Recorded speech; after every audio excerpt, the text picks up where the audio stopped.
السلام علیکم ورحمۃ اللہ۔ ان الحمد للہ نحمده ونستعینه ونستغفره ونعوذ باللہ من شرور انفسنا ومن سیئات اعمالنا من يهده الله فلا مضل له ومن يضلل فلا هادي له واشهد ان لا اله الا الله واشهد ان محمدا عبده ورسوله اما بعد فان خير الحديث كتاب الله وخير الهدي هدي محمد صلی اللہ علیہ وعلى آلہ وسلم وشر الامور محدثاتها وكل محدثة بدعة وكل بدعة ضلالة وكل ضلالة في النار۔ ہر قسم کی تعریف اور شکر اللہ رب العزت کے لیے لائق اور زیبا ہے، جو ساری کائنات کا ایک و تنہا خالق، مالک، مربی اور منتظم ہے۔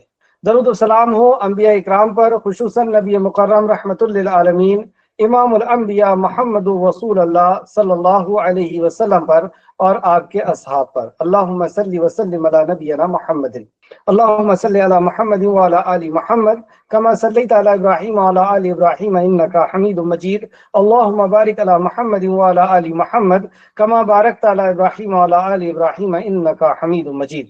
معزز سامعین اکرام، ہماری اس کلاس کا مقصد کیا ہے؟ ہم جب بھی کوئی دین کا کام یا نیک کام کرنے جائیں تو سب سے پہلے ہم اپنی نیت کی اصلاح کریں۔ تو ہماری نیت کیا ہے؟ کیونکہ سارے عمل کا دار و مدار کہ اس سے اجر ملے گا یا گناہ ملے گا، وہ ڈیپینڈ کرتا ہے نیت پر۔ اگر ہماری نیت اللہ کی رضا ہے تو وہ کام ہمارے لیے ثواب کا بن جائے گا، اور اگر نیت کسی اور کی رضا ہے، کچھ اور چاہت ہے، تو وہ عمل ہمارے لیے گناہ، بلکہ بڑے گناہوں میں سے ایک گناہ بن جائے گا، کبیرہ گناہوں میں سے ایک گناہ بن جائے گا، ریاکاری۔ تو اس علم کو حاصل کرنے کے لیے ہماری نیت سب سے پہلی یہ ہونی چاہیے کہ اپنی جہالت کو دور کرنا۔ نیت تو ہماری یہی ہے کہ ہم اللہ کو راضی کر لیں، ہمارا رب ہم سے راضی ہو جائے، اور اس کے بعد نیت یہ کہ اپنی جہالت کو دور کرنا ہے، لا علمی کو، اپنی لا علمی کو ختم کرنا ہے۔ علم کی مجلس میں آنے کے مقصد یہ ہے۔ نمبر 2، اللہ کی عبادت علم کے ساتھ کرنا ہے۔ جو شخص علم کے بغیر عبادت کرتا ہے وہ عبادت نہیں کرتا، وہ ٹامک ٹوئیاں مارتا ہے، یعنی اٹکل پر عمل کرتا ہے، خیالات پر عمل کرتا ہے، کیونکہ اس کے پاس علم نہیں ہے۔ تیسرا، علم حاصل کرنا بھی عبادت ہے۔ تو ہم یہ جو علم حاصل کرنے بیٹھے ہیں گویا کہ یہ عبادت ہے، اور نبی کریم صلی اللہ علیہ وسلم نے تو یہاں تک فرمایا، کیا فرماتے ہیں؟ علم کی زیادتی عمل کی زیادتی سے زیادہ پسند ہے۔ یعنی ایک شخص نفلی عبادت کر رہا ہے اور ایک شخص علم حاصل کر رہا ہے، تو نبی کریم صلی اللہ علیہ وسلم فرماتے ہیں کہ مجھے وہ شخص زیادہ پسند ہے، عمل کی زیادتی سے مجھے علم کی زیادتی زیادہ پسند ہے۔ اللہ اکبر۔ چوتھا، علم حاصل کر کے اللہ کے ہاں درجات بلند کرنا ہے۔ اللہ فرماتا ہے کہ علم والوں کے درجات ہیں۔ اور پانچواں، علم اس لیے حاصل کرنا ہے کہ اللہ کی خشیت ہمارے اندر آ جائے، اللہ کا ڈر ہمارے اندر آ جائے۔ اللہ قرآن میں کیا فرماتا ہے کہ جو علماء ہوتے ہیں، جو علم والے ہوتے ہیں، وہ اللہ کی خشیت ان کے اندر ہوتی ہے، اللہ کا ڈر ان کے اندر ہوتا ہے۔ تو اس آیت کی روح سے عالم وہی ہوتا ہے جس کے دل میں اللہ کا ڈر ہو۔ عالم کس کو کہتے ہیں؟ جیسے آپ 50 حدیثیں آپ کو یاد ہے تو آپ 50 حدیث کی عالم ہوئی، 40 حدیث کی عالم ہوئی، 10 آیتوں کی عالم ہوئی۔ تو جتنا عالم کون ہوگا؟ جو اللہ کا ڈر رکھتا ہوگا، اس آیت کی روح سے۔ اور علم کی ایک اور فضیلت کہ 4 خوبیاں اس حدیث کے اندر بتائی کہ سکینت اس شخص کو ڈھانک لیتی ہے، اللہ کی رحمت اسے پہنچ جاتی ہے، فرشتے اسے گھیر لیتے ہیں، اور اللہ اس بندے کا ذکر اپنے پاس جو ہے ان کے ساتھ کرتا ہے۔ یعنی عظیم الشان تو فرشتوں کے سامنے پاس میں اللہ رب العزت ہمارا اس وقت ذکر کر رہا ہے۔ اس وقت آپ کا اور میرا ذکر اللہ رب العزت اپنے معزز فرشتوں کے بیچ میں کر رہا ہے۔ اللہ اکبر۔ یہ بات جھوٹی نہیں ہو سکتی، کیونکہ یہ بات نبی مکرم صلی اللہ علیہ وسلم نے فرمائی ہے۔ اس وقت سکینت نے ہمیں گھیر لیا ہے، اس وقت اللہ کی رحمت میں ہم آ چکے ہیں، اس وقت فرشتوں نے ہمیں گھیر لیا ہے۔ سبحان اللہ۔ ایک اور حدیث میں نبی مکرم نے فرمایا کہ جو شخص علم کی تلاش کے لیے نکلتا ہے، اللہ رب العزت اس کے لیے جنت کا راستہ آسان کر دیتا ہے۔ اور یہ ساری حدیثیں جو میں نے آپ کو بتایا صحیح حدیثیں اور قرآن کی آیتیں۔ تو اصل ہم علم حاصل کرنے کے لیے جو بیٹھے ہیں اللہ کی رضا کے لیے، کہ میرا رب مجھ سے راضی ہو جائے، میری جہالت مجھ سے دور ہو جائے، علم کی روشنی میں چلنے والا ہو جاؤں، یعنی علم کی روشنی میں عمل کرنے والا ہو جاؤں۔ آج دیکھتے ہیں سورہ نور کی آیت نمبر 37، اور یہ وہ عظیم سورہ مبارکہ ہے جس کے تعلق سے اللہ رب العزت نے اس کی عظمت کے تعلق سے فرمایا کہ اس کے احکام کو ہم نے فرض کر دیا، اس سورت کو ہم نے فرض کر دیا۔ اور عمر فاروق نے ایک خط لکھا اپنی ریاست میں اور کہا کہ اپنی خواتین کو سورہ نور سکھاؤ، سورہ نور سکھاؤ۔ تو بہت عظیم الشان سورت ہے، ایک صالح معاشرے کو تشکیل دینے کے لیے، ایک نیک اور اچھے سوسائٹی کو تشکیل دینے کے لیے، بنانے کے لیے اس میں وہ رولز بتائے گئے ہیں اللہ سبحانہ وتعالیٰ کی طرف سے، اور ایک عزت دار زندگی کے لیے۔ آج ہم دیکھیں گے کہ گھر کے اندر آنے کے آداب کیا ہیں۔ لفظی ترجمے کے اوپر پہلے غور کریں۔ آیت نمبر 27، اعوذ باللہ من الشیطان الرجیم، اے اللہ ہم تیری پناہ میں آتے ہیں شیطان سے، اے اللہ تو ہمیں شیطان کے مکر و فریب سے بچا لے کہ وہ تیرے کلام سے، تیرے دین سے ہمیں دور کر دے اے خالق۔ بسم اللہ الرحمن الرحیم، اللہ کے نام سے جو بڑا مہربان بار بار رحم فرمانے والا ہے۔ اس عظیم کام کو کہ ہمارا رب ہم سے کیا چاہتا ہے، اس عظیم کام کو کہ ہمارا رب ہم سے کیا کلام کرتا ہے، اس عظیم کام کو ہم اے اللہ تیرے نام سے شروع کرتے ہیں۔ اے اللہ تو رحمان ہے، اللہ تو رحیم ہے، اے اللہ تو ہم پر رحم فرما۔ یا ایھا الذین آمنو، اے وہ لوگوں جو ایمان لائے ہو۔ صحابی فرماتے ہیں کہ جب یہ لفظ آتا قرآن کی، جب یہ حکم، جب یہ بات آتی اللہ کی طرف سے یا ایھا الذین آمنو، تو ہم چوکنا ہو جاتے کہ اللہ ہم سے خطاب کر رہا ہے، ہم سے بات کر رہا ہے، کیونکہ قرآن میں ہر کسی سے بات کیا گیا۔ یا ایھا الناس، لوگوں سے بھی اللہ نے بات کیا، عام لوگوں سے۔ یا ایھا الکافرون، کافروں سے بھی بات کیا، منافقوں سے بھی بات کیا، اور اسی طریقے سے بنی اسرائیل سے بھی اللہ نے بات کی، خاص ان لوگوں سے جن کا تعلق ایمان سے ہے، اللہ رب العزت کی وحدانیت سے ہے، اللہ کے نبی کی رسالت سے ہے، آخرت کے دل کے یقین سے ہے۔ تو وہ لوگ اس بات کو سن کر کے اور اپنے آپ کو ریڈی کر لیتے ہیں، تیار کر لیتے ہیں کہ ہم سے کوئی بات ہمارا خالق کہہ رہا ہے۔ تو یا ایھا الذین آمنو، اے وہ لوگوں جو ایمان لائے ہو، لا، ہرگز نہیں، تدخلوا، تم داخل ہو، لا تدخلوا، نہ تم داخل ہو، بیوتن، گھروں میں۔ کون سے گھروں میں؟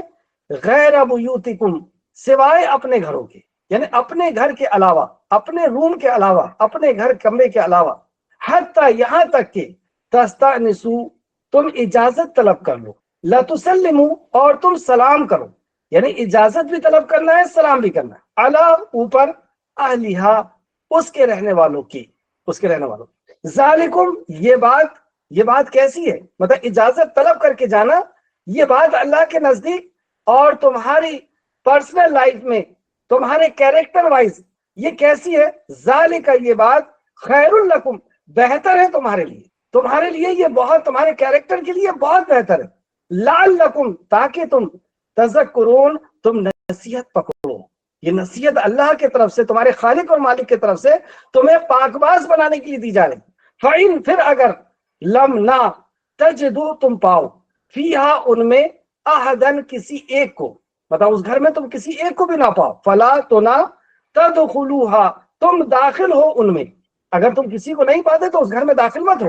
ہوا، وہ، ازلا، زیادہ پاکیزہ ہے، لکم، تمہارے، بس اس گھر کے اندر کوئی نہیں ہے تو نہیں داخل ہونا، یہ تمہارے لیے زیادہ پاکیزہ ہے۔ واللہ، اور اللہ، بما، اسے جو، تعلمون، علیم، تم عمل کرتے ہو، خوب جاننے والا ہے، علیم ہے، خوب جاننے والا ہے اللہ، جو تم عمل کر رہے ہو اللہ رب العزت اسے خوب جانتا ہے۔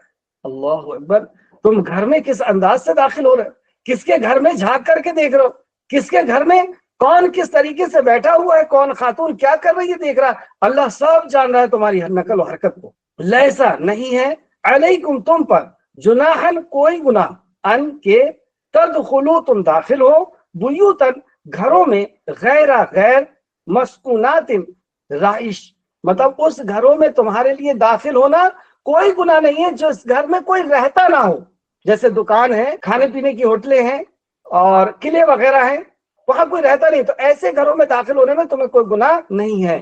فیہا، جس میں، متاع، فائدہ ہے، لکم، تمہارے لیے، یعنی وہاں پہ اس گھروں میں، اس دکان بھی ایک گھر ہوتی ہے، تو اس گھر میں جانے کے لیے تمہارے لیے کوئی فائدہ ہے، یا عبرت اور نصیحت کے لیے تم قلعوں میں جا رہے ہو تو وہاں بغیر اجازت کے تم جا سکتے ہو، کیونکہ وہاں کوئی رہتا نہیں ہے۔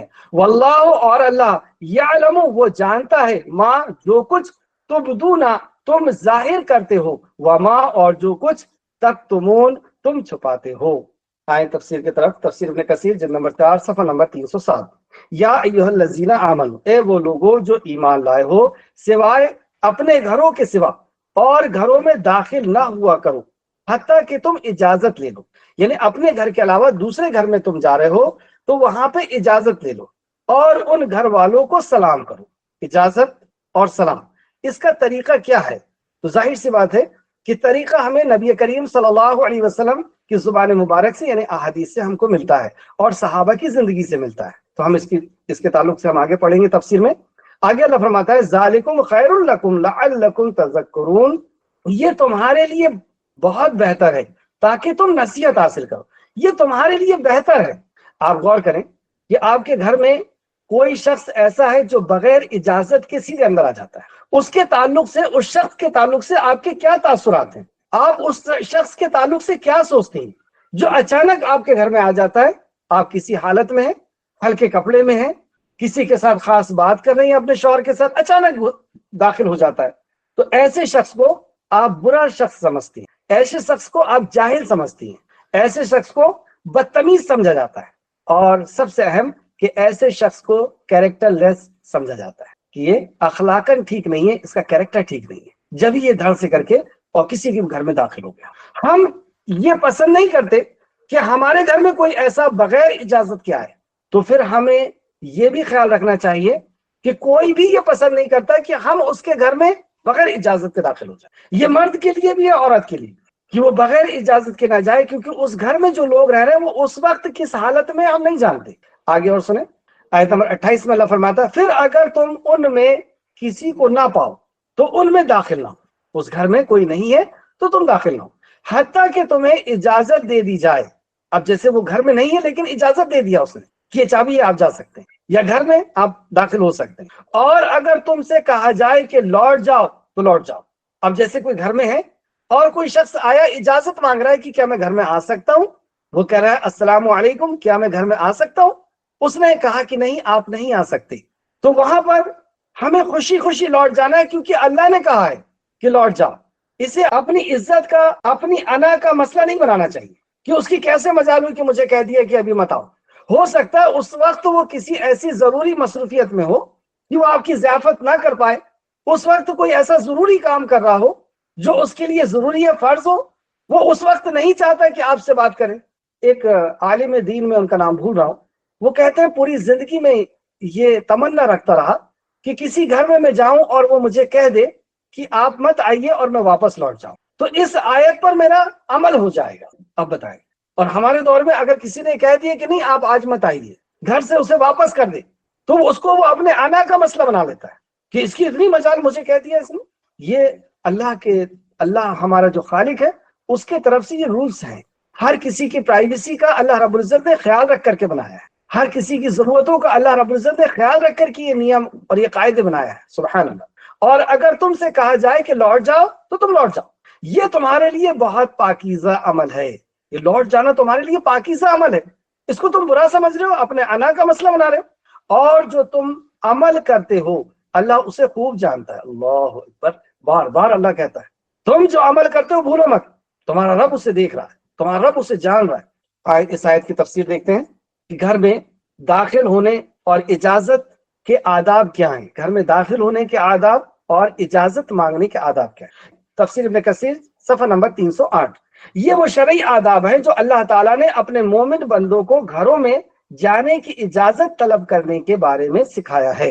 یعنی گھر میں جب تم جاؤ گے تو کیسے اجازت لینا ہے اس کے تعلق سے. صحیح بخاری میں حدیث ہے کہ ابو موسیٰ رضی اللہ عنہ نے حضرت عمر سے 3 بار اجازت طلب کری. کس نے؟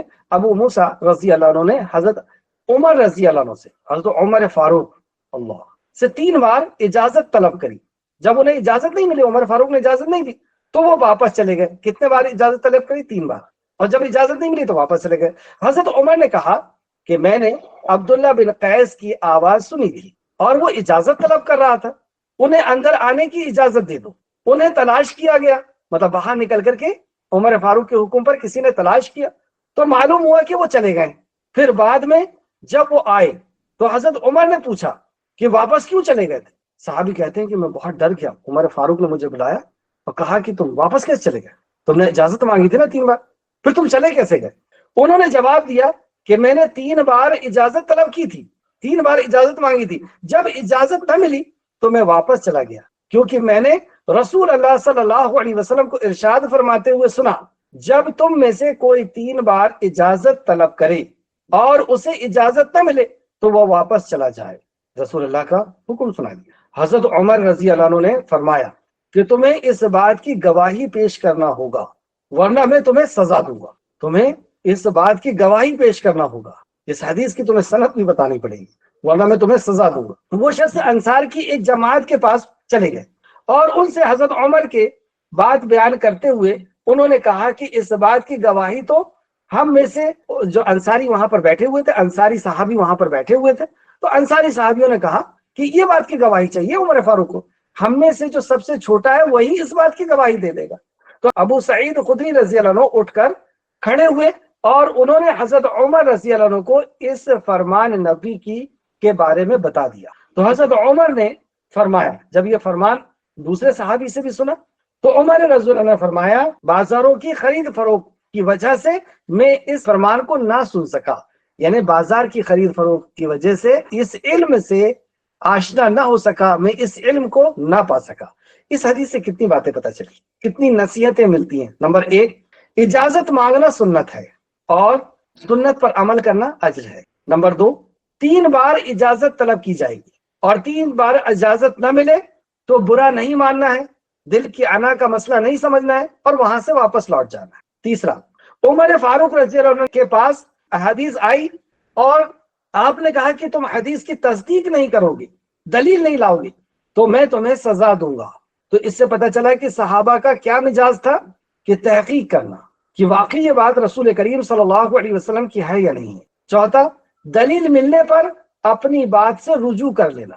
عمر فاروق کو جیسی دلیل ملی وہ اپنی بات سے رجوع کر لیے، کہا تھا کہ میں ماروں گا، سزا دوں گا، لیکن رجوع کر لیا کیونکہ حدیث صحیح میں مل گئی۔ پانچواں، اس علم کے نہ ہونے پر انہوں نے افسوس ظاہر کیا کہ میری خرید و فروخت نے اس قیمتی علم سے مجھے روک لیا۔ چھٹواں، اپنی عزت کا اور اپنی انا کا مسئلہ نہ سمجھتے ہوئے اور وہاں سے لوٹ جانا چاہیے۔ یہ حدیث متفقن علیہ روایت ہے، اسے امام بخاری نے روایت کیا، بخاری شریف، حدیث نمبر 6245 6245 اور 2062۔ دوسری حدیث مسلم نے بھی اسے روایت کیا 2153 متفقن علیہ روایت ہے ماشاءاللہ۔ ایک اور حدیث اس تعلق سے دیکھتے ہیں۔ رسول اللہ صلی اللہ علیہ وسلم نے سعد بن عبادہ رضی اللہ عنہ سے اجازت طلب فرمائی اور فرمایا السلام علیکم ورحمۃ اللہ، تم پر سلامتی ہو اور اللہ کی رحمت ہو۔ کیا پتہ چلا ادب کیا ہے؟ پہلے اجازت طلب کرو اور سلام کرو۔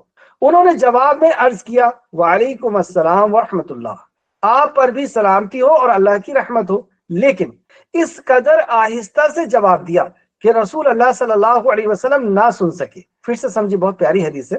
صحابی رسول صلی اللہ علیہ وسلم، نبی کریم صلی اللہ علیہ وسلم اپنے صحابی کے گھر جاتے ہیں، ان کا نام ہے عبادہ رضی اللہ عنہ، اور ان کے گھر جا کر کے اجازت مانگتے ہیں اور سلام کرتے ہیں۔ صحابی نے بہت دھیرے سے جواب دیا کہ آپ کی آواز رسول اللہ تک نہیں پہنچی کہ انہوں نے جواب دیا۔ تو رسول اللہ نے پھر سے سلام کیا، حتیٰ کہ آپ نے 3 بار سلام کیا، اور سعد نے اتنے بار جواب دیا مگر اس قدر آہستہ، مطلب 3 بار آپ نے بھی جواب دیا لیکن اس قدر آہستہ آواز میں کہ رسول اللہ نہ سنے۔ نبی کریم صلی اللہ علیہ وسلم واپس تشریف لے جانے لگے جب آپ نے دیکھا کہ جواب سلام کا نہیں مل رہا ہے، اس کا مطلب مجھے اجازت نہیں مل رہی، تو آپ واپس جانے لگے۔ تو سعد رضی اللہ عنہ بھی آپ کے پیچھے ہوئے، مطلب پیچھے سے دوڑتے ہوئے حضرت سعد پہنچے اور انہوں نے عرض کیا اے اللہ کے رسول، میرے ماں باپ آپ پر قربان، مطلب میں ایسی گستاخی کیسے کر سکتا ہوں، میرے ماں باپ آپ پر قربان ہے یا رسول اللہ۔ آپ جب سلام فرما رہے تھے تو میں اسے اپنے کانوں سے سنا اور جواب بھی دیا مگر آہستہ دیا تھا یا رسول اللہ۔ کیوں ایسا کیا؟ میرا مقصد یہ تھا کہ آپ میرے لیے سلامتی اور برکت کی زیادہ دعا فرماتے رہیں، میں اس لیے دھیرے دھیرے دے رہا تھا کہ آپ سلام مجھ پر پہنچاتے رہیں۔ اللہ، تو صحابہ کے نزدیک یہاں سے ہمیں کیا پتہ چلا کہ صحابہ کے نزدیک یہ دعا تھی، سلام دعا تھی، دل کی گہرائی کے ساتھ دیا کرتے تھے۔ اور آج امت مسلمہ میں یہ ایک رواج بن گیا، یہ ایک ٹرینڈ بن گیا ہے کہ ہمیں آنا ہے، ملنا ہے تو سلام کر. کیا ہے اس کے الفاظ، کیا ہم اس سے کہہ رہے ہیں، ہمارا دل اس پہ حاضر ہے یا نہیں ہے. وہ ایک دعا ہے جو ہم اپنے مسلمان بھائی کو دیکھ کر کے اور اس کے لیے دعا کرتے ہیں کہ اللہ کی تم پر سلامتی ہو. تو بہرحال صحابی کا ایک بہت اچھا مقصد تھا کہ رسول اللہ میرے لیے دعا کرتے ہیں. پھر وہ رسول اللہ صلی اللہ علیہ وسلم کو اپنے ساتھ گھر لے آئے اور انہوں نے آپ کی خدمت میں منقع یعنی خشک انگور پیش کیا، یعنی آپ کی ضیافت کے لیے، آپ کے کھانے کے لیے انہوں نے انگور دیا. مسند احمد کی روایت ہے جلد نمبر 3 صفحہ نمبر 138 اور تفسیر ابن کثیر صفحہ نمبر 309. صحابہ اس پر کیسے عمل کیا کرتے تھے؟ دو حدیث اور دیکھتے ہیں. سیدنا ابو ہریرہ رضی اللہ عنہ بیان کرتے ہیں میں نے رسول اللہ صلی اللہ علیہ وسلم کے ساتھ آپ کے گھر گیا. میں آپ کے ساتھ آپ کے گھر گیا. کس کے گھر گیا؟ رسول اللہ صلی اللہ علیہ وسلم کے گھر گیا. آپ نے وہاں ایک دودھ کا پیالہ دیکھا تو فرمایا، دیکھیں یہ مدینہ کا دور تھا اور اصحاب صفہ نبی کریم صلی اللہ علیہ وسلم کا مسجد نبوی کا وہ چبوترا جہاں پر بیٹھ کر کے صحابہ کرام علم حاصل کیا کرتے تھے، اور وہ ایسا دور تھا کہ اس دور میں پنکھا وغیرہ ہونا تو بہت دور کی بات ہے، لائٹ وغیرہ کا ہونا تو بہت دور کی بات ہے. کھانے اور پینے کی بھی محتاجی تھی، کھانے اور پینے کی بھی پریشانیاں تھی، کپڑے تک کی پریشانیاں تھی. لیکن ایسی سخت حالات میں جو صحابہ اکرام نے اس جگہ پڑھے، آج دنیا کی کوئی یونیورسٹی ایسے طالب علم کو، ایسے شاگردوں کو پیدا نہیں کر سکی، ایسے علماء کو پیدا نہیں کر سکی جو اس اصحاب صفہ نے، نبی کریم صلی اللہ علیہ وسلم کی سنگت نے جن عالم دین کو پیدا کیا تھا، بنایا تھا، یعنی صحابہ اکرام. تو بہرحال نبی کریم صلی اللہ علیہ وسلم نے حضرت ابو ہریرہ کو اپنے گھر لے گئے اور وہاں پہ انہوں نے دودھ کا ایک پیالہ دیکھا. تو دیکھیں رسول اللہ نے خود یہ نہیں کہا کہ مجھے پینے دو یا ابو ہریرہ تم آؤ اپن دونوں پی لیتے ہیں. آپ نے کیا کہا؟ ابو ہریرہ جاؤ اور صفہ والوں کو میرے پاس لے آؤ. حضرت ابو ہریرہ کہتے ہیں میں ان کے پاس گیا اور ان کو بلایا اور وہ آئے. انہوں نے اجازت مانگی. جب نبی کریم صلی اللہ علیہ وسلم کے گھر کے سامنے آئے تو اجازت مانگی. تو صحابہ کا عمل کیا تھا؟ پہلے اجازت مانگتے تھے. جب انہیں اجازت دے دی گئی تو وہ پھر اندر داخل ہو گئے. بخاری شریف حدیث نمبر 6246. سیدہ عائشہ صدیقہ رضی اللہ عنہ بیان کرتی ہیں کہ انصار کی ایک عورت نے، مطلب خواتین کا بھی عمل تھا، انصار کی ایک عورت نے حضرت ابو بکر صدیق کے گھر میں مجھ سے اندر آنے کی اجازت مانگی تو میں نے اس کو اجازت دے دی. بخاری شریف حدیث نمبر 4141. یہ ہم پیچھے پڑھ چکے ہیں کہ عائشہ رضی اللہ عنہ نے ان کو اجازت دی تھی اور پھر وہ ان کے پاس آ کر کے رونے لگی تھی. یہ واقع افک کا معاملہ تھا. تفسیر ابن کثیر صفحہ نمبر 309 پہ واپس آئیں. رسول اللہ صلی اللہ علیہ وسلم جب کسی کے گھر میں کے دروازے، یہاں پہ ہم دیکھیں گے کہ گھر کے سامنے کھڑے ہونے کا ادب کیا ہے. ہم کسی گھر کے سامنے جائیں گے تو وہاں پہ دروازے میں جو سوراخ بنے ہوئے ہیں کیا ہم اس میں سے جھانک سکتے ہیں؟ پردے کے بازو سے کیا ہم دیکھ سکتے ہیں کہ کون کس انداز میں بیٹھا ہوا ہے؟ ہمیں اسلام اتنی پاکیزگی سکھاتا ہے، سبحان اللہ. نبی مکرم صلی اللہ علیہ وسلم کا طرز عمل. رسول اللہ صلی اللہ علیہ وسلم جب کسی گھر میں دروازے کے پاس تشریف لاتے تو آپ دروازے کے بالکل سامنے کھڑے نہیں ہوتے تھے بلکہ دائیں یا بائیں جانب تشریف فرما ہوتے تھے اور فرماتے السلام علیکم ورحمۃ اللہ وبرکاتہ. تم پر سلامتی ہو، تم پر سلامتی ہو. السلام علیکم، السلام علیکم. تم پر سلامتی ہو، تم پر سلامتی ہو. ابو داؤد حدیث نمبر 5186. کیا پتہ چلا؟ سامنے کھڑے ہونے سے کیوں گریز کیا آپ نے، کیوں پسند نہ کیا؟ کیونکہ ہو سکتا ہے کہ کوئی خاتون دروازہ کھولے اور اس کی نظر سیدھے آپ کے اوپر جائے. وہ کس حالت میں ہے پتہ ہے. اگر آپ دائیں یا بائیں طرف رہیں گے تو وہ کھول کر کے دیکھ سکتی ہیں کہ ہاں کوئی مرد ہے اور اس کو کیا کہنا ہے، اندر آنے کی اجازت دینا ہے نہیں دینا ہے، یہ ساری چیزیں ہو جائے گی. اچانک دروازہ کھلے گا تو ہو سکتا ہے کہ جو سامنے کھڑا ہوا ہے وہ اندر تک دیکھ لے کہ پہلے کمرے میں کون ہے، دوسرے میں کون ہے. تو اس چیز کا بھی خیال رکھتے ہوئے کہ گھر کے اندر جو لوگ ہیں وہ جب دروازہ کھولیں گے تو انہیں تکلیف نہیں ہوگی جب وہ ایک ایسے شریف شخص کو دیکھیں گے کہ وہ دائیں طرف کترا کے کھڑا ہے یا بائیں طرف کترا کے کھڑا ہے. اتنی پاکیزہ تعلیم اللہ کے نبی صلی اللہ علیہ وسلم نے ہمیں دی.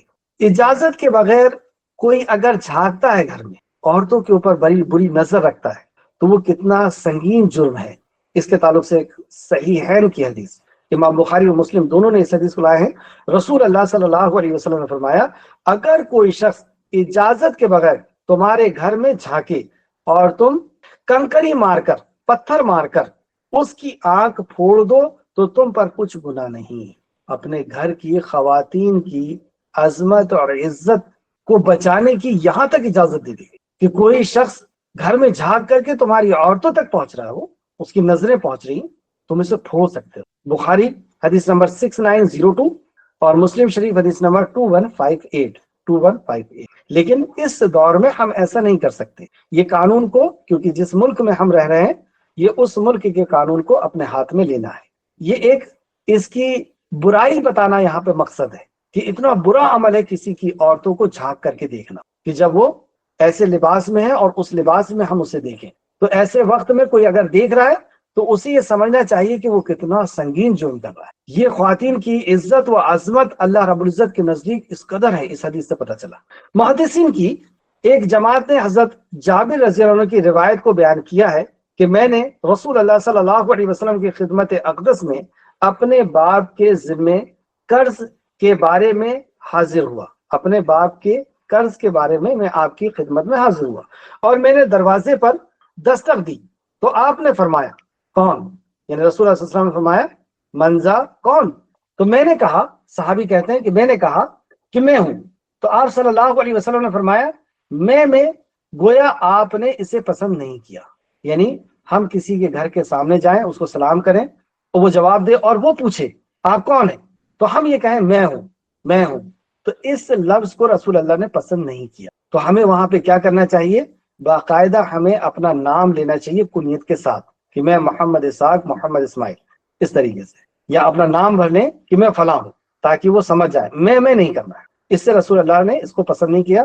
اسے بخاری مسلم دونوں روایت کیا، بخاری شریف حدیث نمبر 6250 اور مسلم شریف حدیث نمبر 2155۔ دیکھیں آپ، جب جبرائیل علیہ السلام کون ہے؟ فرشتوں کے سردار، یعنی پہلے آسمان میں جو فرشتے ہیں، دوسرے اور تیسرے اور چوتھے اور ساتویں تک سارے فرشتوں کے سردار، اور سردار آسمان پر جا رہے ہیں اور آسمان کا فرشتہ دروازہ نہیں کھول رہا، اور اندر سے پوچھتا ہے کون؟ کہا کہ میں جبرائیل۔ یہ نہیں کہا میں ہوں، جبکہ وہ تو پہچانتے ہوں گے آواز سے، لیکن کہا میں جبرائیل۔ تو ادب کیا پتہ چلا کہ ہمیں اپنا نام بھی بتانا چاہیے۔ ایک اور حدیث دیکھتے ہیں۔ اس حدیث میں ہم یہ سیکھیں گے کہ نئے مسلمانوں کو صحابہ اللہ کے نبی کس طریقے سے تربیت دیا کرتے تھے، یا وہ لوگ جن کو علم نہیں ہے، نئے علم حاصل کرنے، تو ان کو رسول اللہ صلی اللہ علیہ وسلم ان کی کیسے تربیت کیا کرتے تھے، کیسے ان کی اصلاح کیا کرتے تھے۔ صفوان رضی اللہ عنہ فرماتے ہیں کہ میں نے رسول اللہ صلی اللہ علیہ وسلم کی خدمت میں حاضر ہو گیا، تو میں نے نہ سلام کیا نہ اجازت طلب کی، اور سیدھے رسول اللہ صلی اللہ علیہ وسلم کے گھر کے اندر داخل ہو گیا۔ تو آپ صلی اللہ علیہ وسلم نے فرمایا جاؤ اور کہو السلام علیکم، کیا میں اندر آ سکتا ہوں؟ یہ صفوان کے مسلمان ہونے کے بعد کا واقعہ ہے، یعنی یہ نئے نئے اسلام میں آئے ہیں، ان کو یہ طریقہ نہیں معلوم تھا۔ تو رسول اللہ نے جھڑکا نہیں، ڈانٹا نہیں، آپ بہت شفیق تھے، آپ بہت نرم دل اور بہت اچھے انداز سے اپنے شاگردوں کو پڑھانے والے تھے۔ تو بہرحال آپ نے کہا کہ صفوان باہر جائیے، سلام کیجئے اور کہیے کہ کیا میں اندر آ سکتا ہوں؟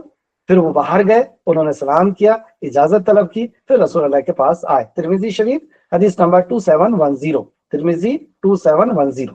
اب بہت ہی پیاری حدیث اور بہت ضروری حدیث، اس کے بعد ہم آگے کی آیت میں پہنچیں گے انشاءاللہ۔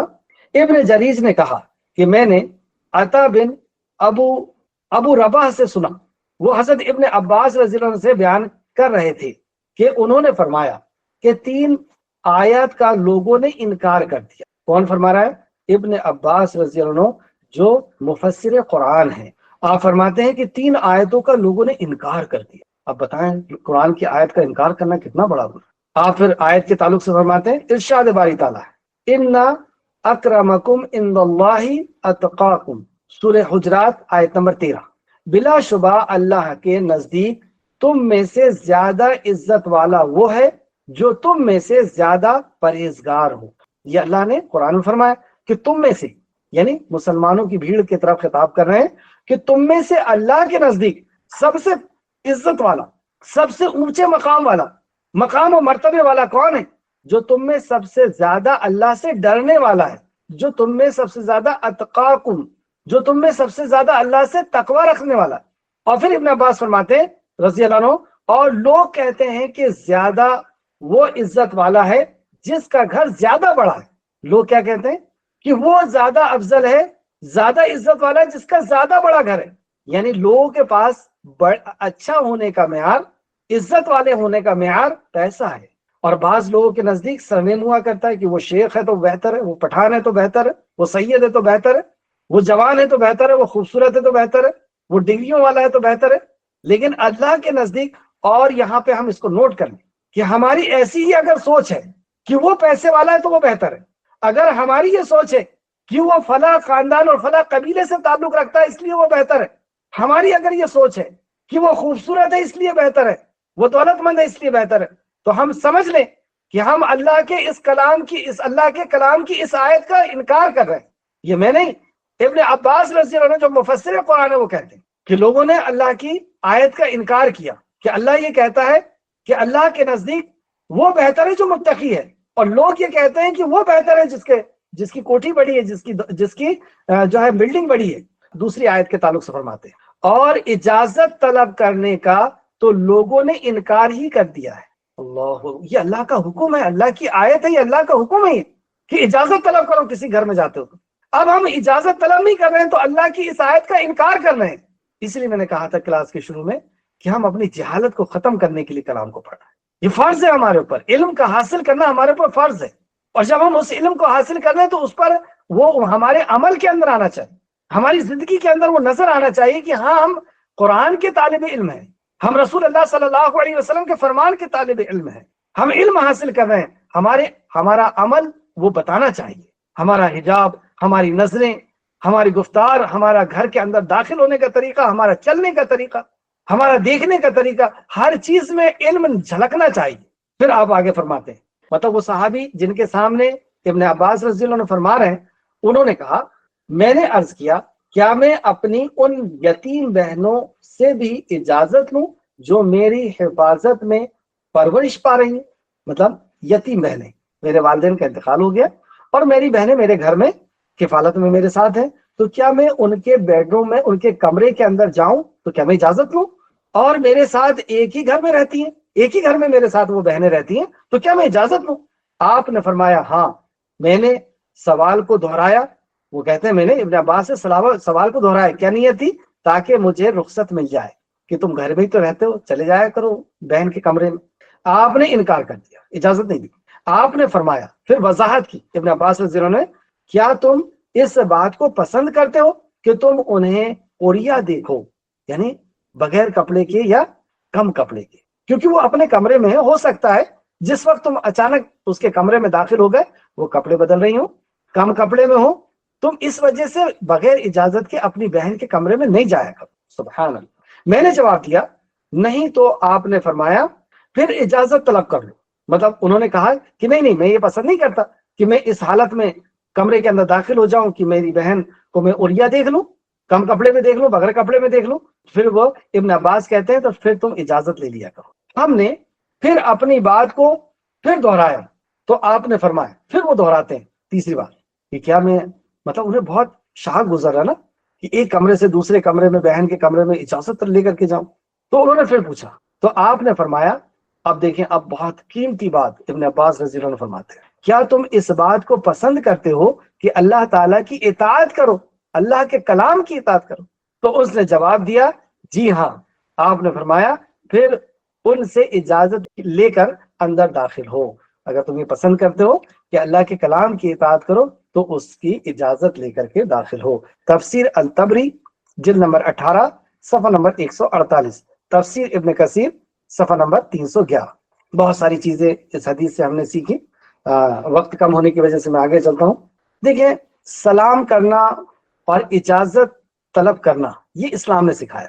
اسلام کے پہلے یہ دونوں چیز نہیں تھی. آپ صلی اللہ علیہ وسلم کے اوپر وحی آنے کے پہلے دور جہالت جس کو کہا تھا، جہالت کا دور، جاہلوں کا دور، اس میں کیا تھا؟ اس میں بغیر اجازت کے، تفسیر ابن کثیر فرماتے ہیں بغیر اجازت کے لوگ داخل ہو جاتے تھے. اور زمانے جاہلیت میں جب کوئی شخص اپنے کسی ساتھی سے ملتا تو اسے سلام نہیں کرتا بلکہ یہ کہتا صبح بخیر، شام بخیر، جیسے ہم لوگ کہتے ہیں شب بخیر، خدا حافظ، اللہ حافظ. یہ کب کہتے تھے؟ دور جہالت. جب اسلام آ گیا تو کیا کہتے تھے؟ السلام علیکم ورحمت اللہ. کتنی قیمتی تعلیم ملی. تو ہمیں کیا کہنا چاہیے؟ جو رسول اللہ صلی اللہ علیہ وسلم نے کہا وہ کہنا چاہیے۔ اگر کوئی یہ کہے اللہ حافظ کہنے میں کیا برائی ہے، ہم یہی تو کہہ رہے ہیں کہ اللہ کی حفاظت میں تم کو دیے، تو سورہ فاتحہ بھی پڑھ لو، وہاں قرآن کی سب سے افضل آیت ہے، آیت الکرسی پڑھ لو، سب سے افضل آیت ہے، سورہ فاتحہ سب سے افضل سورت ہے، پڑھ سکتے ہیں؟ نہیں پڑھ سکتے۔ جہاں پہ جو کام رسول اللہ نے کرنے کا کہا ہے وہی کر سکتے ہیں۔ یہاں پہ رسول اللہ نے کہا کہ تمہارا پہلا کلام جو ہے تمہارا سلام ہونا چاہیے، تو ہم کو سلام کرنا ہے۔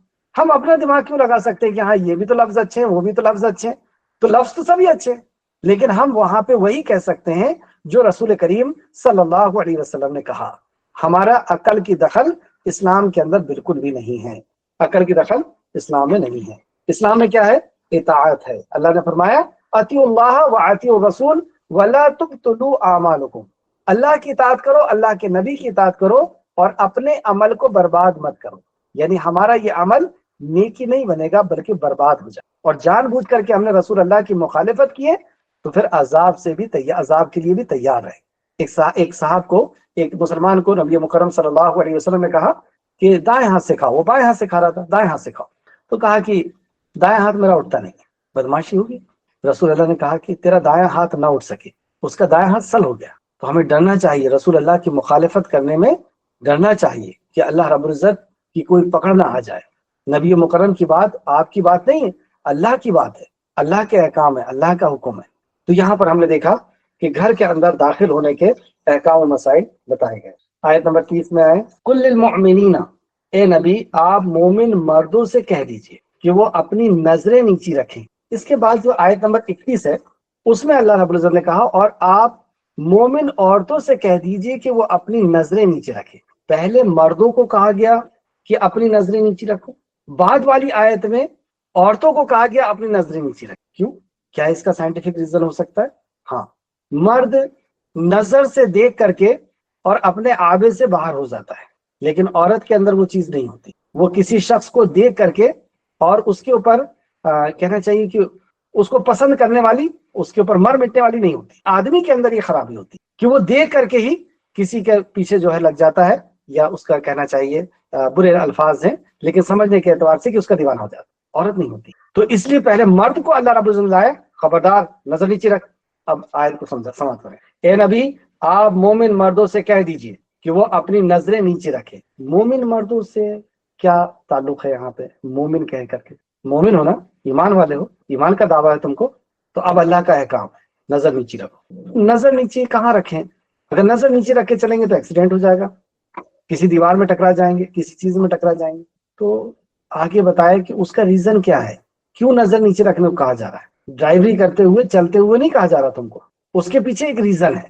اس ریزن کو سمجھو تو تمہیں پتا چلے گا کہ ہر جگہ نظر نیچے رکھنے کا نہیں کہا گیا، اور عربی میں جو لفظ ہے اس کا بھی مطلب یہی ہوتا ہے کہ ہر جگہ نہیں نیچے رکھنا، کچھ خاص جگہ۔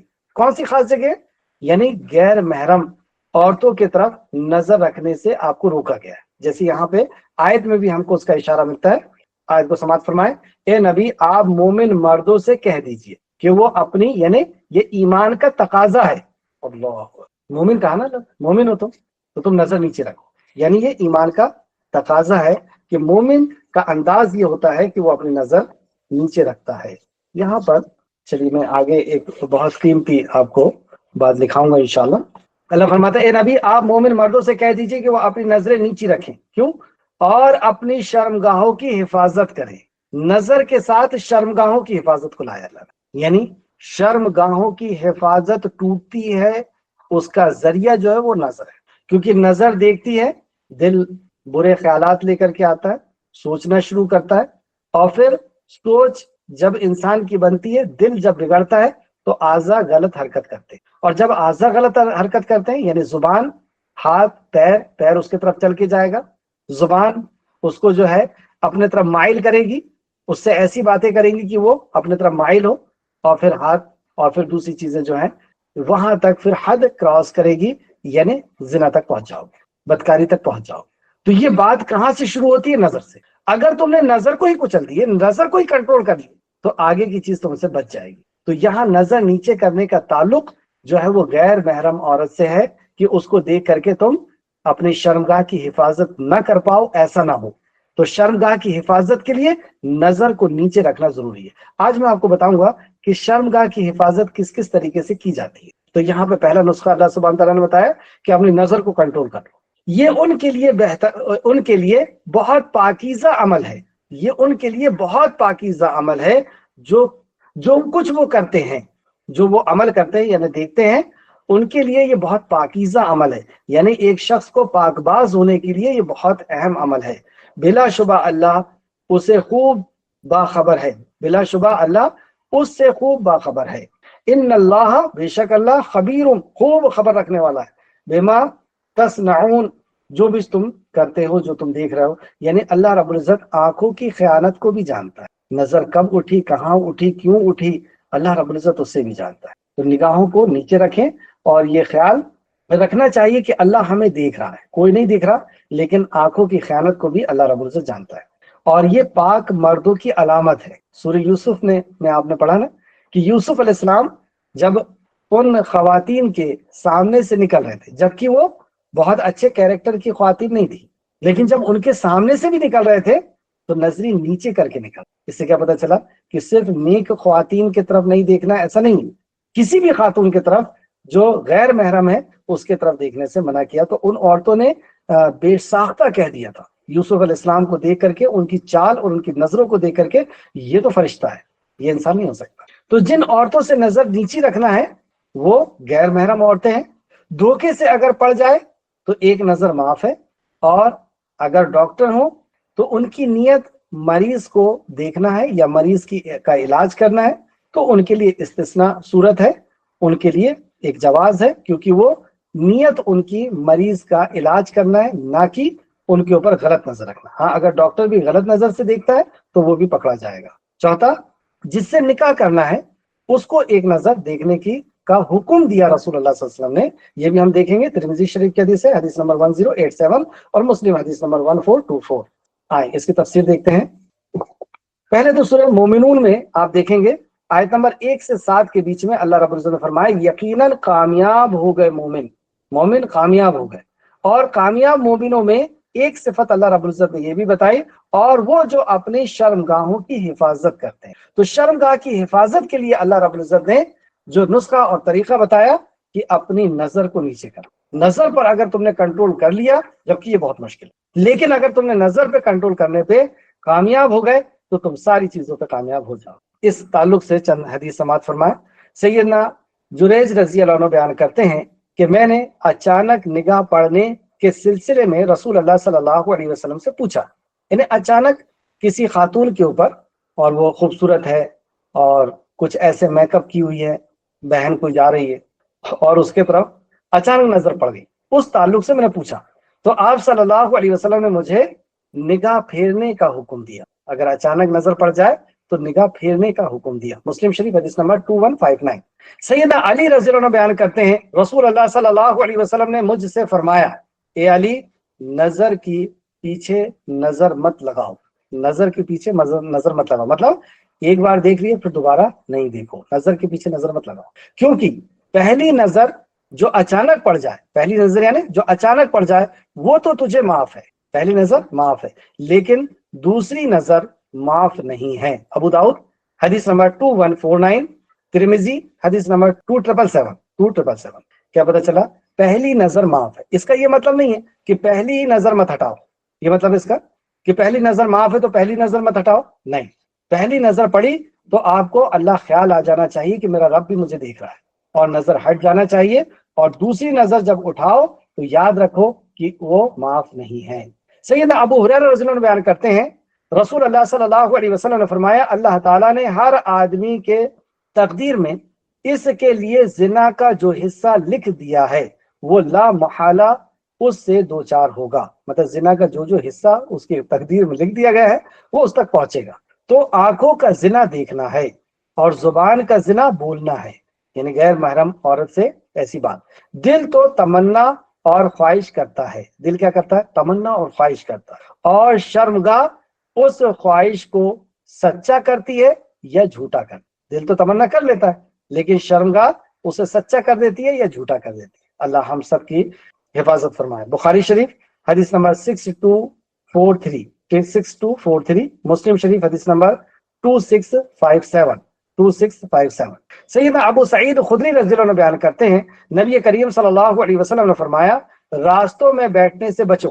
راستوں میں کل آپ دیکھیں گے کہ مرد حضرات پہلے جو ہے راستوں میں بیٹھا کرتے تھے، دکانوں میں اور پانڈھیلوں میں کھڑے رہا کرتے تھے اور عورتوں کو آتے جاتے ہوئے دیکھا کرتے تھے، لیکن یہ بدتمیزی اب عورتوں میں بھی آ گئی۔ لڑکیاں بھی ایسی چوپاٹیاں ہوا کرتی ہیں اور وہاں پر بیٹھا کرتی ہیں، اور وہاں پر کبھی جو ہے چائنیز اور نوڈلز اور فلا کئی چیزیں ایسی ہیں جس کو کھانے کے بہانے سے اور خوشبو لگا کر کے اور کم کپڑے پہن کر کے وہاں پہنچتی ہیں اور وہاں پہ رہتی ہیں۔ نبی کریم صلی اللہ علیہ وسلم نے منع فرمایا سب کو۔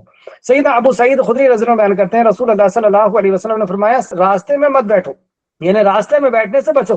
صحابہ نے عرض کیا اے اللہ کے رسول، ہماری یہ مجلسیں تو بہت ضروری ہیں، مطلب بزنس کے لیے، ٹریڈنگ کے لیے ہمیں یہاں بیٹھنا پڑتا ہے، ہمارے لیے ضروری ہے کیونکہ ہم وہیں روزمرہ کی گفتگو کیا کرتے ہیں، مطلب خرید و فروخت کیا کرتے ہیں، ٹریڈنگ کیا کرتے ہیں۔ آپ نے فرمایا اچھا جب تم ان مجلسوں میں بیٹھنا ہی چاہتے ہو، یعنی بازار میں راستے میں بیٹھنا ہی چاہتے ہو، تو راستے کا حق ادا کرتے رہو، راستے کا حق ادا کرتے رہو۔ کیا حق ہے راستے کا؟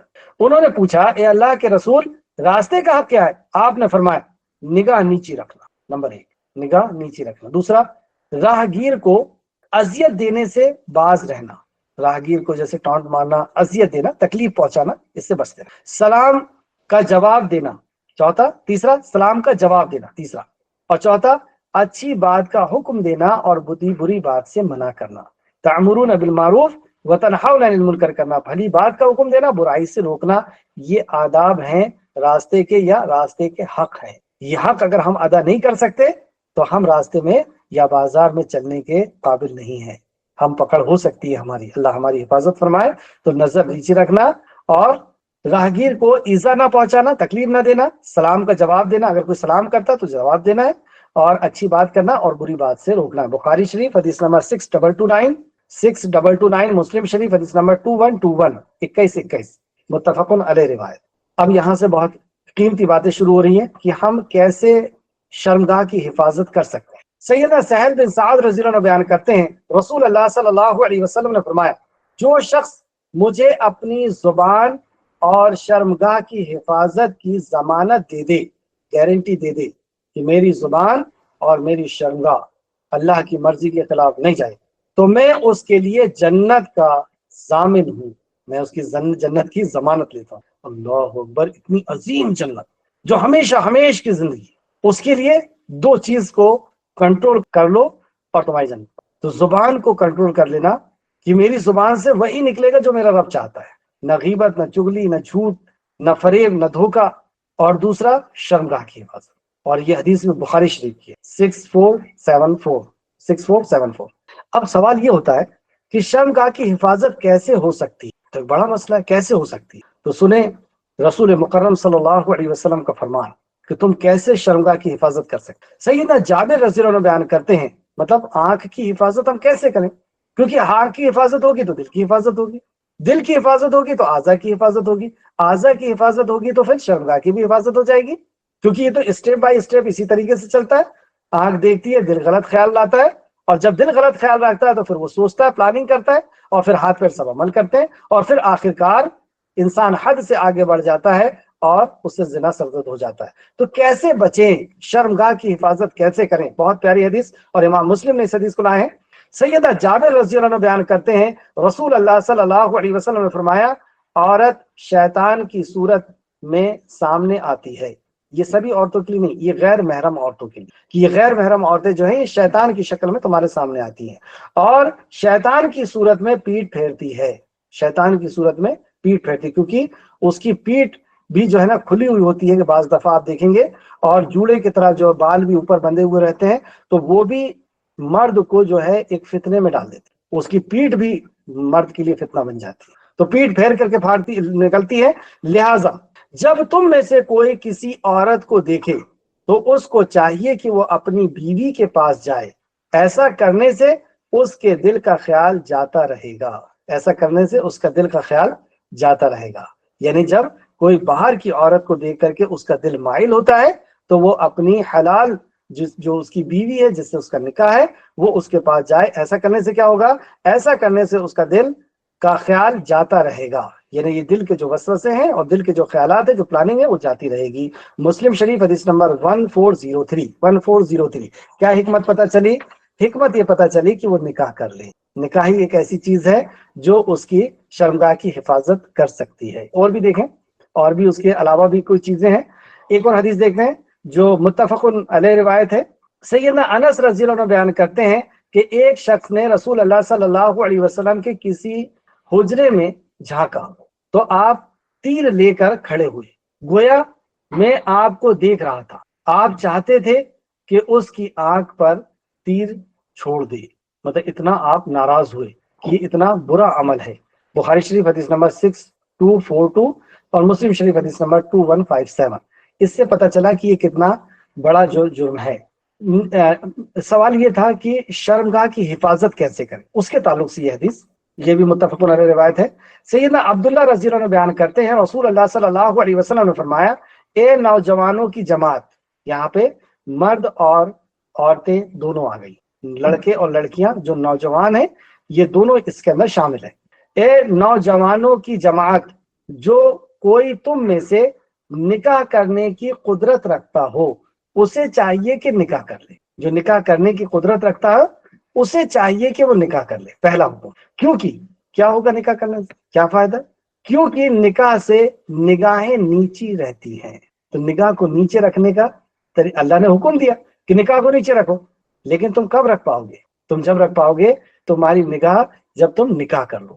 تو یہ مرد اور عورت دونوں کو کہا کہ نکاح کر لو، یعنی یوٹیوب، فیس بک اور بازاروں میں کم کپڑے پہ بہنیں جو نظر آ رہی ہیں خوبصورت، ان کے اوپر نظر جانے سے تمہیں کون بچا سکتا ہے؟ تمہارا نکاح، کیونکہ یہ نبی کریم صلی اللہ علیہ وسلم کا فرمان، کیونکہ نکاح سے نگاہیں نیچے رہتی ہیں اور شرمگاہ کی حفاظت ہوتی ہے۔ شرمگاہ کی حفاظت، جب نگاہ کی نگاہ نیچے ہو جائے گی تو شرمگاہ کی حفاظت۔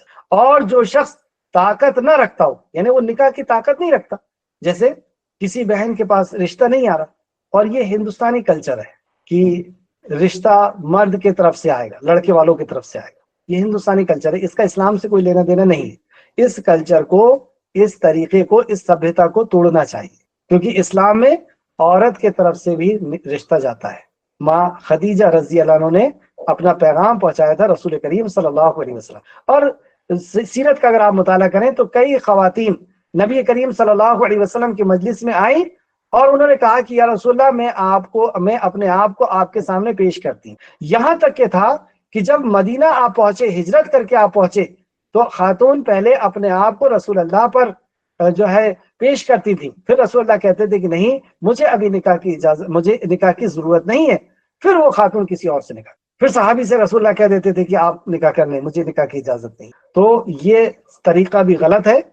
عورتیں بھی نکاح کا پیغام پہنچا سکتی ہیں، اس کو معیوب نہیں سمجھنا چاہیے، اسے عیب اور بری چیز نہیں سمجھنا چاہیے، بلکہ ہم تعلیم حاصل کر رہے ہیں تو اس تعلیم پر ہمیں عمل کرنا چاہیے۔ بہرحال لیکن مرد جو ہے وہ نکاح کی طاقت نہیں رکھتا، یعنی اس کے پاس کچھ جو اہم ضرورت کی چیزیں، جیسے رہنے کے لیے گھر ہی نہیں ہے اس کے پاس، وہ خود ہی فٹ پاتھ پہ رہتا ہے، مسجدوں میں سوتا ہے، تو وہ کیسے نکاح کرے گا؟ نہیں کر سکتا۔ ہاں، اس کے پاس اگر گھر ہے اور گھر میں کچھ بھی نہیں ہے، جیسے ایک صحابی آئے اور کہا یا رسول اللہ میں نکاح کرنا چاہتا ہوں، آپ نے کہا کہ مہر میں دینے کے لیے کچھ ہے؟ تو کہا کہ نہیں، مہر میں دینے کے لیے تو کچھ نہیں ہے۔ تو کہا کہ یہ انگوٹھی ہے، تو کہا یہ انگوٹھی دے دو۔ ایک اور صحابی آئے، یا رسول اللہ نکاح کرنا چاہتا ہوں، کہا کہ کچھ ہے دینے کے لیے، مہر میں نہیں ہے، تو کہا یہ آیتیں، مطلب یہ صورتیں اپنی بیوی کو سکھا دینا۔ تو اس کا یہ مطلب نہیں کہ اس کا فائنینس بہت اچھا ہے تب وہ شادی کرے گا۔ رزاق اللہ ہے، ہم نہیں کیسے سمجھیے کہ اس عورت کو ہم کھلائیں گے، ہم اس کو پالیں گے؟ پالنے والی ذات تو اللہ کی ہے۔ ہاں لیکن گھر تو ہونا چاہیے نا، آپ نکاح کر کے کہاں رکھو گے؟ تو اس سے یہ قیاس نہیں کریں گے کہ ہمارا جو ہے نا بہت اچھا جاب ہو جائے گا، میں ایک بار ذرا سعودی ریٹرن ہو جاؤں، میں دبئی چلے جاؤں، پھر اس کے بعد نکاح کروں گا۔ ایسے چکر میں لڑکوں کی عمر 30 سال ہو جاتی ہے، 35 سال ہو جاتی ہے، اور پھر وہ ایسی عمر میں نکاح کرتے ہیں کہ وہ بوڑھے ہو جاتے ہیں اور بچے چھوٹے ہوتے ہیں، تو بچے بھی ان کا سہارا نہیں بن پاتے، بچے اس لائق نہیں رہتے کہ ان کو بڑھاپے میں ہاسپٹل لے جائیں، اٹھا سکے، بٹھا سکے، ان کو کھلا سکے، پلا سکے، اس لائق نہیں ہوتے۔ تو جو سسٹم ہے اس سسٹم کے ہی ساتھ ہم کو رہنا چاہیے کہ جو عمر ہے اس عمر میں لڑکا اور لڑکی جو ہے وہ نکاح کر لیں۔ اس حدیث کو پھر سے دیکھیں، بہت قیمتی حدیث، یہ حدیث بہت قیمتی ہے، اس کو پھر سے دیکھیں، بخاری اور مسلم دونوں نے اس کو روایت کیا ہے۔